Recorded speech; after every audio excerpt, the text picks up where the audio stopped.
দেখতে পাচ্ছেন একদম কিন্তু অন্ধকার হয়ে গেছে, আর পাশেই কিন্তু ঝিঝি পোকার শব্দ।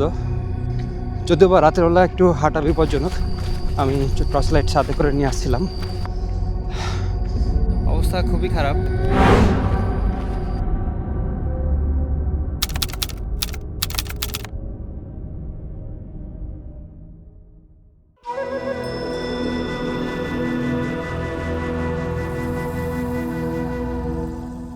বান্দরবানের এক অজানা পথ ধরে শুরু হয়েছিল আমাদের 4 জনের যাত্রা। লক্ষ্য ছিল লিবলুহুং সামিটে পৌঁছানো, কিন্তু পাহাড়ের পর পাহাড়, ঘন জঙ্গল আর দুর্গম পথ পেরিয়ে এই যাত্রা যে এতটা কঠিন হয়ে উঠবে তা আমরা কেউই কল্পনা করিনি। তখনও বুঝিনি এই পথই আমাদের নিয়ে যাবে জীবনের সবচেয়ে কঠিন অভিযানের দিকে। সামনে অপেক্ষা করছিল দীর্ঘ ট্রেকিং, পথ হারানোর ভয়, পানির সংকট এবং এমন কিছু অভিজ্ঞতা যা আজও মনে হলে প্রতিটি মুহূর্ত চোখের সামনে ভেসে ওঠে। আজ আপনাদের চোখের সামনে তুলে ধরব সেই রোমাঞ্চকর ও কঠিন ভ্রমণের প্রতিটি মুহূর্ত।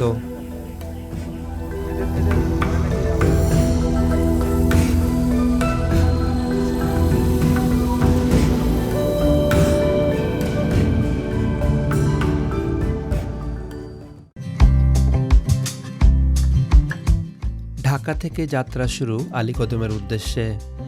নন এসি বাসের ভাড়া ছিল 1200 টাকা। চকরিয়া থেকে আলীকদম যেতে 2টি আর্মি চেকপোস্ট রয়েছে, যেখানে আপনার এনআইডি কার্ডের ফটোকপি জমা দিতে হবে। এইমাত্র আলীকদম বাস স্ট্যান্ডে নেমে গেছি, আর আজকে কিন্তু আর আলীকদম থেকে বাইক নিচ্ছি না, এখন সরাসরি চলে যাবো পানবাজার। এখান থেকে কিন্তু পানবাজার যেতে মাত্র 10 টাকা খরচ হয়। এই পানবাজার থেকে সকল ধরনের কেনাকাটা করার পর এখন কিন্তু আমরা সরাসরি চলে যাচ্ছি 21 কিলোর দিকে, আর আমার পিছনে বাইক দেখতে পাচ্ছেন। তো আজকে যেহেতু ঈদের পরের দিন, এই কারণে একটু ভাড়া বেশি যাচ্ছে, 800 টাকা যাচ্ছে, কিন্তু অন্যান্য দিনে 500 থেকে 600 টাকা ভাড়া হয়ে থাকে। 800 টাকায় বাইক ভাড়া নিয়ে রওনা দেই 21 কিলোর উদ্দেশ্যে। 21 কিলোর দিকে যেতে যেতে আরেকটি আর্মি চেকপোস্ট রয়েছে, যেখানে আপনার এনআইডি কার্ডের ফটোকপি আবারও জমা দিতে হবে।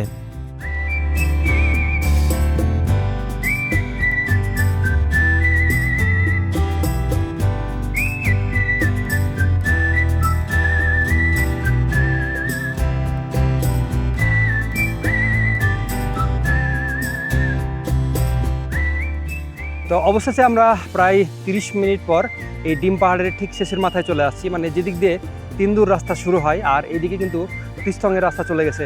তো আমাদের কিন্তু এখান থেকে অ্যাডভেঞ্চার শুরু হচ্ছে। জানি না আজকের গন্তব্য কোথায়, আর এই ভিডিওতে কিন্তু আমি ভিন্ন রকম আপনাদের কিছু দেখানোর চেষ্টা করব। অবশ্যই সাথে থাকবেন। আর এখন যেহেতু অলরেডি 2টা বেজে গেছে, জানি না কোন পাড়াতে রাত্রি যাপন করতে হবে, কী অবস্থায় করতে হবে, বা কী খাবার পাবো কিনা, সব কিছুরই কিন্তু ডিটেলস এই ভিডিওতে থাকছে। সো দেখতে থাকুন।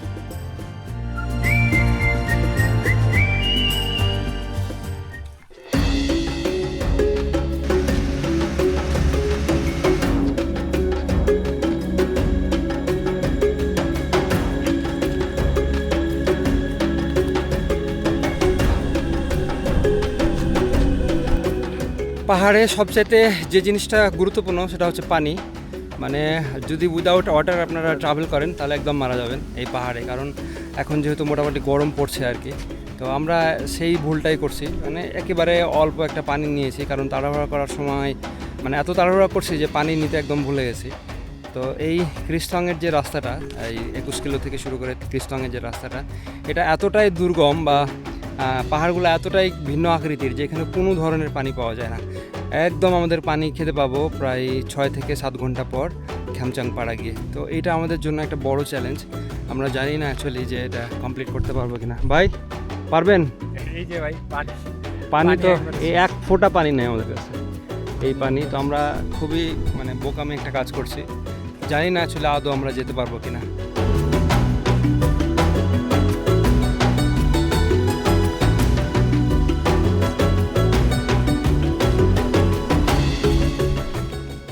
প্রায় 2 ঘন্টা থেকে ট্রেকিং করছি, কিন্তু তারপরও মনে হচ্ছে রাস্তা শেষ হচ্ছে না, কারণ এই ত্রিস্তংয়ের যে রাস্তাটা রয়েছে 21 কিলো থেকে, এটা খুবই দুর্গম একটা পথ এবং প্রচুর পরিমাণে পরিশ্রম করতে হয়, মানে হাঁটতে হয় আর কি। তো এখানে আজকে যেহেতু ছুটির দিন, ঈদের ছুটি সব পেয়েছে, এই কারণে কিন্তু অনেকেই ঘুরতে আসছে আর কি। অনেক গ্রুপকে দেখলাম সামনের দিকে, তারা গেল আর কি। তারা রাত্রে হয়তো খ্যামচাং পাড়াতে অবস্থান করবে। আমাদেরও হয়তো সেম অবস্থান হবে, কিন্তু এখন চিন্তা করতেছে যে এখন ঘড়িতে প্রায় 4টা, 4:30 বা 5টা বেজে গেল। জানি না আর কতক্ষণ সময় লাগবে। গাইডকে জিজ্ঞেস করলাম, গাইড তো বলছে যে আরও 5 ঘন্টা সময় লাগবে যাইতে। তো যদি এখান থেকে 5 ঘন্টা হিসাব করি, মানে তাহলে রাত 9:30 বেজে যাবে, 9:30 বেজে যাবে আর কি যেতে। আর পিছনের ব্যাগের ওজন দেখছেন কি অবস্থা, প্রায় 9 কেজি। যখন আপনারা পাহাড় ট্রেকিং করার জন্য আসবেন, আমি মনে করি যেন আপনাদের ব্যাগের ওজন 3 থেকে 4 কেজির ওপরে না হয়। তো এটা সবচেয়ে বেস্ট, কারণ এখানে প্রচুর পরিমাণে উঁচু নিচু রাস্তা হাঁটতে হয়, যার কারণে কিন্তু শরীর ক্লান্ত হয়ে যায়, একদম ক্লান্ত হয়ে যায়। তো মাঝে মাঝে শরীর কিন্তু ছেড়ে দেয়, মনে হয় যে আর যাবো না, এখানে শুয়ে থেকে যায়।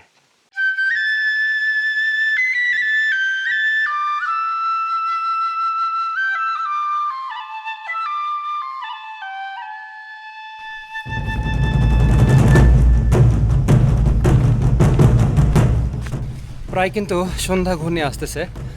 আর এখন যে রাস্তাটার ভিতর দিয়ে যাচ্ছি, আমার পিছনে দেখতে পাচ্ছেন অসংখ্য কলা গাছ।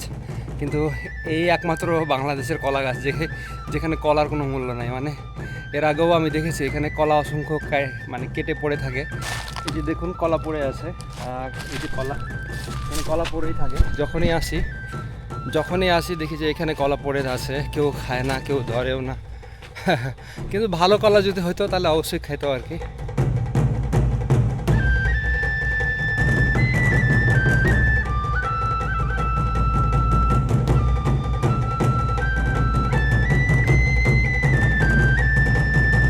এখন তো আমার চেহারা ক্লিয়ারলি দেখা যাচ্ছে, কিন্তু আর 10 মিনিট পর কিন্তু আর এই চেহারা দেখা যাবে না, অন্ধকারে ছেয়ে যাবে এই পাহাড়।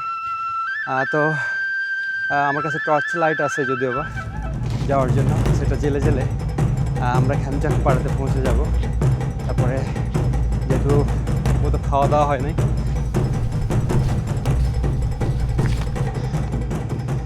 দেখতে পাচ্ছেন একদম কিন্তু অন্ধকার হয়ে গেছে। আর পাশেই কিন্তু ঝিঝি পোকার শব্দ। যদিও বা রাতের বেলা একটু হাঁটা বিপজ্জনক, আমি একটু টর্চ লাইট সাথে করে নিয়ে আসছিলাম, কারণ রাতের বেলা পোকামাকড় বের হয় খাবারের সন্ধানে। আমাদের খুব দ্রুত খ্যামচাং পাড়ার দিকে যেতে হচ্ছে, আর হয়তো 10 থেকে 15 মিনিট লাগবে আমার গাইডের ভাষ্য মতে, কিন্তু আমি আইডিয়া করছি আরও 30 মিনিট সময় লাগবে। পা একদম ক্লান্ত হয়ে গেছে, কোনোভাবেই আর এনার্জি পাচ্ছি না। আজকে প্রথম দিন হাঁটার, প্রথম দিন সবচেয়ে একটু বেশি কষ্ট হয়, তারপরে এটাও আস্তে আস্তে অভ্যাস হয়ে গেলে এটা আবার পুনরায় ঠিক হয়ে যাবে। অলরেডি কিন্তু আমাকে ছেড়ে আমার গাইড, আমার সাথে যে ছিল ওরা সব চলে গেছে। আমি তাদের সাথ ধরার খুবই চেষ্টা করছি।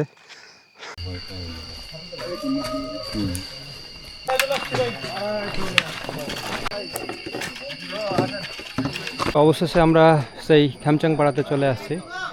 এখন রেস্ট নেওয়ার পালা, আর রাতের খাবার দাবারও ব্যবস্থা করতে হবে। অবস্থা খুবই খারাপ, পা খুব ব্যথা করতেছে আর কি।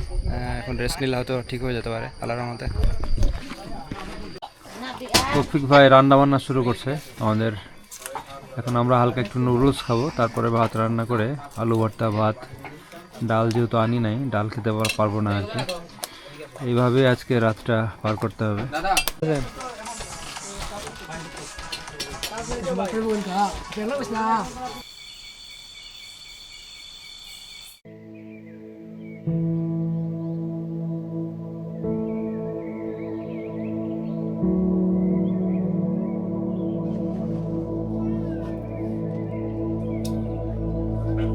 শুভ সকাল সবাইকে। আমি এখন এই খ্যামচাং পাড়াতে অবস্থান করছি। আমাদের আস্তে আস্তে প্রায় রাত 9টা বেজে গেছিলো এখানে আসতে। আর এখানে আসার পরে জাস্ট হালকা পাতলা কিছু খাবার খেয়ে ঘুমিয়ে পড়েছিলাম, কারণ শরীর এতটাই ক্লান্ত ছিল বা পা এতটা ব্যথা ছিল যে বলার ভাষায় প্রকাশ করা যায় না আর কি। কারণ প্রথম দিন খুবই কষ্ট হয় পাহাড় ট্রেকিংয়ে, তারপরে আস্তে আস্তে এটা অভ্যাস হয়ে যায়। তো এখন আমি এই খ্যামচাং পাড়াতে আছি, যে আপনারা দেখতে পাচ্ছেন এ হচ্ছে খ্যামচাং পাড়া। মূলত যারা ক্রিস্টং সামিট করে বা রুংরাং সামিট করে, যে আমার পাহাড়, আমার সামনে যে পাহাড়টি দেখতে পাচ্ছেন এটাই হচ্ছে রুংরাং পাহাড়। তো এই রুংরাং এবং ক্রিস্তং এই দুইটা পাহাড় যারা সামিট করে মূলত তারা মিনিয়াং পাড়া এবং এই খ্যামচাং পাড়াতে রাত্রি যাপন করে। আর এখন অলরেডি অনেক গ্রুপ অলরেডি চলে গেছে ক্রিস্তং সামিট করার জন্য এবং অনেকে কিন্তু যাচ্ছে। তো আমাদের গন্তব্য যেহেতু ভিন্ন কিছু, সো আমরাও রেডি হয়ে গেছি এবং আমরা ভিন্ন গন্তব্যের দিকে এখনই রওনা দিব। এ হচ্ছে আমাদের সকালের খাবার, নুডলস। এই নুডলস যে কয়দিন খেতে হবে আল্লাহ ভালো জানেন। আমরা এই ঘরেই ছিলাম রাতের বেলা, খুবই ঠান্ডা লাগছিল, কম্বল গায়ে দিয়েও মনে হচ্ছে আরও ঠান্ডা লাগতেছে। আর এই খ্যামচাং পাড়ায় টোটাল 10টি ফ্যামিলি রয়েছে। অবশেষে রওনা দিলাম এই খামচাং পাড়া থেকে। জানি না সামনে কি অপেক্ষা করছে, তবে ভালো কিছুই অপেক্ষা করছে হয়তো বা, আশা করতেছে আর কি।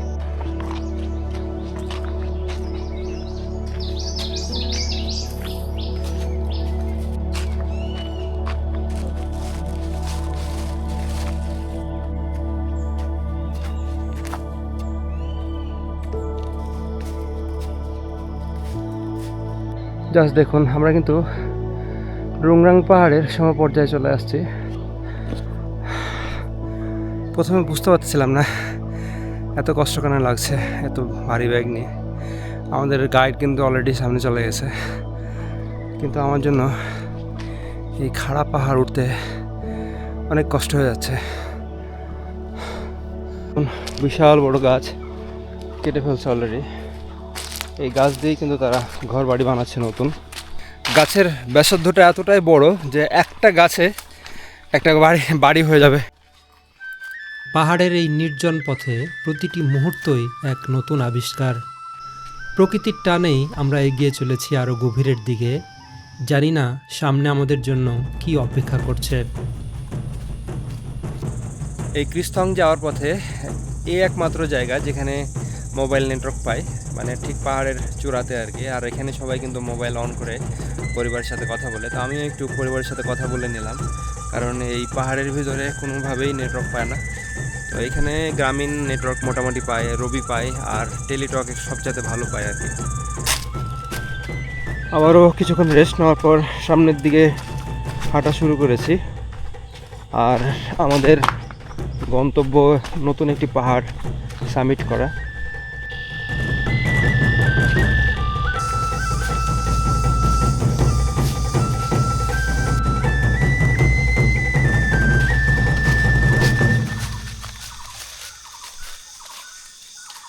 এই গাছটার উচ্চতা প্রায় 70 থেকে 80 ফিট উচ্চতা হবে, বা 100 ফিটের কাছাকাছি হবে। মানে এত উঁচু গাছ আর এত মোটা গাছ। তো এরকম গাছ কিন্তু এই ক্রিস্তংয়ের জঙ্গলেই দেখা সম্ভব। অন্যান্য জঙ্গলে আমার এখনও চোখে পড়ে নাই, কিন্তু এই ক্রিস্তং আসার সময় আমি এত মোটা মোটা গাছ দেখছি যেটা আমার লাইফে দেখি নাই।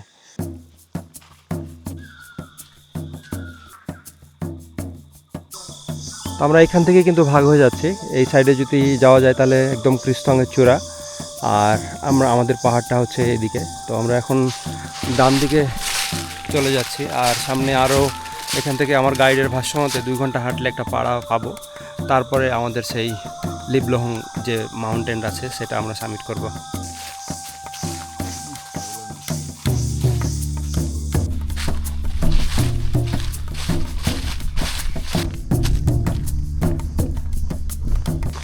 জাস্ট এই গাছটা দেখুন কি বিশাল লম্বা, আল্লাহু আকবার। আর এতটাই মোটা গাছ যে একটা গাছ দিয়ে 10টা ফ্যামিলির আসবাবপত্র বানানো যাবে। কি পরিমাণ মোটা।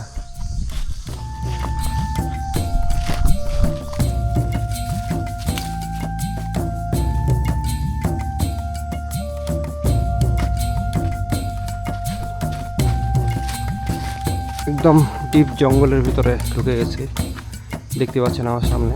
জাস্ট কোনো রকম যাওয়ার রাস্তাটা রয়েছে।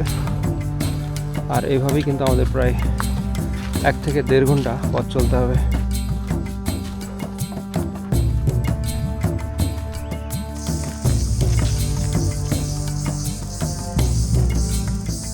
গতকালকে যখন আমরা খ্যামচাং পাড়ায় এসেছিলাম তখন কিন্তু আমাদের পানির পিপাসা লেগেছিল, আর আমাদের কাছে যথেষ্ট পানিও ছিল না। এখন আপনাদের দেখাবো যে কালকের পানিগুলো কীরকম ছিল, বা আমরা কীরকম ধরনের পানি খেয়েছি। এই যে দেখতে পাচ্ছেন এখানে কিন্তু বদ্ধ পানি না, নিচ থেকে ওপর থেকে নিচের দিকে নামছে আর কি। তো এই টাইপের পানি আমরা সংগ্রহ করে কিন্তু গতকালকে খেয়েছি।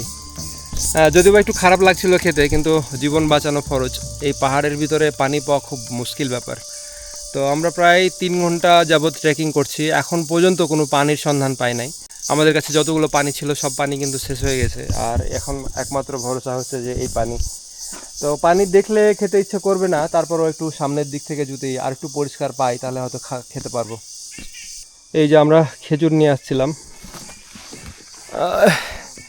খেজুর নিয়ে আসছি সাথে, যেন মাঝে যেন খিদা লাগলে এই খেজুরটা খেয়ে অন্তত চলাফেরা করতে পারি। অনেকক্ষণ থেকে ট্রেকিং করছি না আমরা? জি ভাইজান, অনেকক্ষণ, 4 ঘন্টার মতো। 3-4 ঘন্টা থেকে ট্রেকিং করছি, পা একদম ব্যথা হয়ে গেছে। তো জাস্ট সুন্দর একটা পরিবেশ, মানে এটার ব্যাখ্যা ভাষায় প্রকাশ করা যায় না। এত ঠান্ডা জায়গা, মনে হচ্ছে যে কেউ এসি ফিট করে রাখছে আর কি। কেউ বলতে আল্লাহ এখানে এসির ব্যবস্থা করে রাখছে আর কি। মনে হচ্ছে এখানে টেন্ট বিছায় রাত্রে ঘুমায় যায়।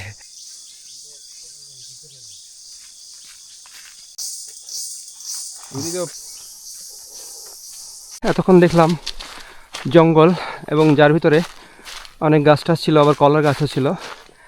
এখন আমরা শুধু বাঁশের জঙ্গল পাড়ি দিচ্ছি। চতুর্থ সাইডে দেখতে পাচ্ছেন সব কিন্তু বাঁশের গাছ, পাতলা পাতলা বাঁশের গাছ। এটা আরেকটা পাহাড়, এই পুরা পাহাড়টাই বাঁশে ভরা।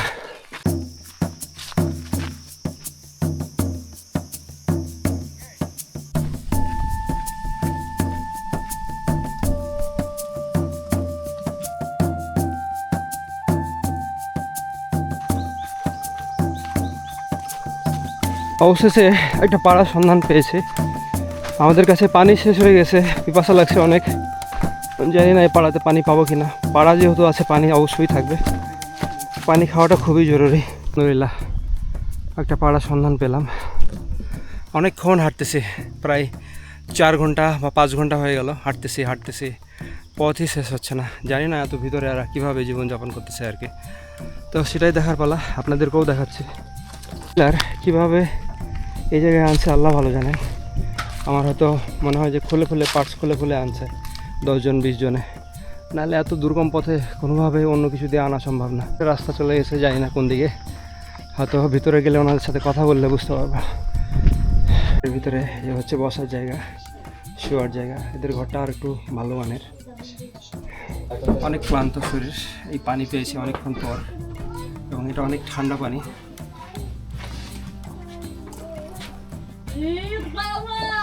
আল্লাহু আকবার। এত পিপাসা পেয়েছিল যে বলার কথা না।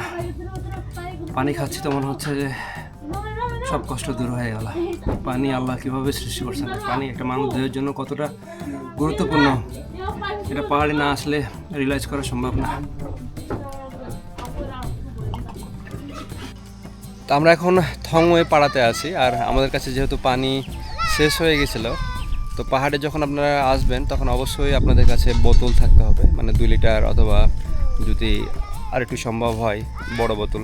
তো আমরা কিন্তু এই পানি সংগ্রহ করতে যাচ্ছি। তো আমাদের রাত্রে আমরা যে পাহাড়টা সামিট করতে যাচ্ছি ওখানে থাকার ব্যবস্থা বা পানির ব্যবস্থা নেই। এখন এই জারের ভিতরেও কিন্তু আমাদেরকে লাস্ট পর্যন্ত পানি মানে অ্যারেঞ্জ করতে হবে, পানি রাখতে হবে।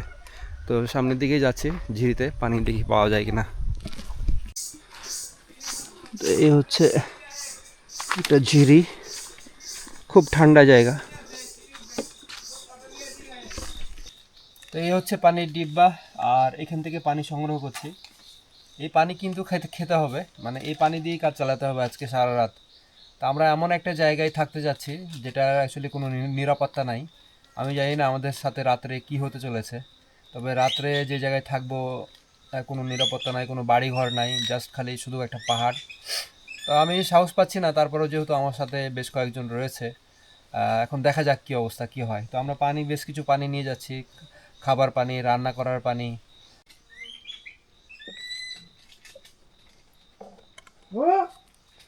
এই পানি সংগ্রহ করার পর এই পানি কিন্তু খেতে হবে। আল্লাহু আকবার। একদম ঠান্ডা পানি, খেতে ভালোই, খারাপ না। নাই মামার চেয়ে কানা মামা ভালো। এখন এখানকার মানুষরা কিন্তু এভাবেই জীবনযাপন করে অভ্যস্ত, এই পানিই খায় তারা। আর আমরা তো নতুন অতিথি আসছি এই পাহাড়ে, তো এটা আমাদের জন্য একটু দেখতে খারাপ লাগলেও এই পানি কিন্তু স্বচ্ছ আছে, পরিষ্কার পানি, যেহেতু সামনের দিকে পানি চলে যাচ্ছে আস্তে আস্তে।